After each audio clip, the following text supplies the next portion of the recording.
আর তুই এখান থেকে প্রত্যেকটা জিনিস এরকম আজকে একটা কালকে একটা চুরি করে নিয়ে ব্যস্ত কেন? এইগুলো কি বাইরে এখান থেকে? কি রে সিমেন্ট গেছে কই? 5 বস্তা সিমেন্ট কম করে কাজ করছি স্যার।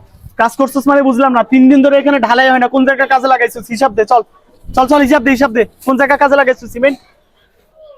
আসলে স্যার, আচ্ছা স্যার এটা আপনার লাগেন। না না, আমার লাগে বুঝবি মানে বুঝি নাই এখানে দাঁড়াই বল কি কি স্যার ঈদ এসেছে তো। ঈদ আইছে তো কি হইছে? 2 দিন পরে ঈদ স্যার, ঈদের মধ্যে কুরবানি টুরবানি দিতে হবে না। আপনি কুরবানি দিব মানে বুঝি নাই, বুঝাই বল, এটা বুঝাই বল। দূরে দাঁড়া কি বুঝাই বল, কি হইছে? সিমেন্ট গেছে কই? তাড়াতাড়ি সিমেন্টের হিসাব। আরে আপনার আমার কাছে রেডি আছে স্যার। আপনার রেডি আছে মানে বুঝলাম না। এটা আপনি রাখেন স্যার। এটা কি আমার মতো তোর পরে কি আবার কি বাটপারে মনে হয়? আরে এই টাকা দিয়ে আমি কোরবানি দিব আমি, এই টাকা দিয়ে আমি গরু কিনে কোরবানি দিব আমি।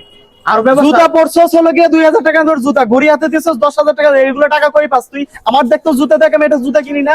আমি একটা ইঞ্জিনিয়ার হইয়া ঠিকমতো একটা জুতা কিনতে পারি না 500 টাকা দিয়ে। আর তুই এত পোস্ট কেমনে চলস তুই? কারে শিখাইছিস এগুলো?